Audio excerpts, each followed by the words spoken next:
Hello everyone. From this tutorial, we'll be learning about the new library which is called as SciPy. SciPy is a Python-based ecosystem of open source software for mathematics, science, and engineering. In particular, these are some of the core packages under SciPy. First, we have NumPy. Thereafter, NumPy, which is base n array package. Thereafter, we have the SciPy library, fundamental library for scientific computing. Thereafter, we have Matplotlib for comprehensive 2D plotting. Thereafter, we have IPython, which is the enhanced interactive console.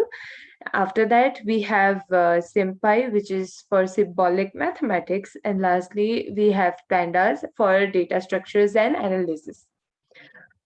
Some of these libraries have already been covered in the previous tutorials, such as for NumPy and Pandas and Matplotlib, and you can definitely go ahead and check them out. The SciPy package contains various toolboxes dedicated to common issue in scientific programming. Its different submodules correspond to different applications, such as interpolation, integration, optimization, image processing, statistics, special functions, etc. So, SciPy is composed of task-specific submodules. So we have different submodules. As first, we have SciPy cluster, which is nothing but it is used for vector content quantization. Thereafter, we have SciPy.constants, which is used for physical and mathematical constants. Thereafter, we have SciPy.ffpack for Fourier transformation. Thereafter, we have SciPy integrate for integration routines, SciPy.interpolate for interpolation, and etc. There are several submodules which are available. Now, we'll move forward and we'll do a small introductory program on SciPy and learn how we can use SciPy.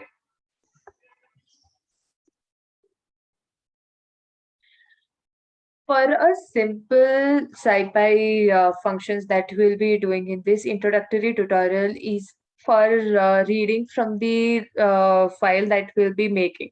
So for that, what we'll be doing is that from we have to do SciPy, we have to import IO for input output as SPIO. So you can write it as anything else, and after that we'll be importing NumPy library. So import NumPy as NP. After doing this, we'll be initializing a matrix. So a matrix with all the ones. So how do we do it? We do it as np.ones. And for that, it is a 3 cross 3 matrix, for example. So we do it this way. Now, if you just want to have a look, so this will be our A matrix that will look like. Now, what we want to do is that we want to save this matrix into a file. So how do we do it as we had imported SciPy import IO as SPIO. So SciPy IO kind of thing. So we just use this function save matrix. And how will it be saved? Let's just name it as file.mat. And for this, we'll be naming our, let's say, A, and for the matrix A, right? And after we do this, you'll see that file.mat has been created over here. And after that, let's just call it.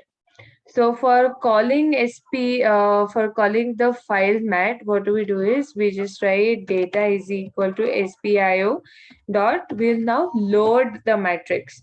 So we'll load the matrix with the name file dot mat, right? So it is directly suggesting it. This means that it is present in the directory that we have made. And let's just print it. So what if we just print data? If we just print data, it will give us it will give us everything, which is what is the header, the version, the globals that we have, and the array. But what if I just want to print the A part because we have saved it as A? So you can just see it. This is how it can be done. So let us see that what save mat is. So for save mat, just keep your cursor over there. I mean the pointer over here, and just press Shift plus Tab, and you will be able to see the whole documentation. So it saves a dictionary of names and arrays into a MATLAB style. That is why we have .mat file over here. These are the parameters. First of all, we have the file name, so we gave the file name. Thereafter, we have the dictionary. So you can declare the dictionary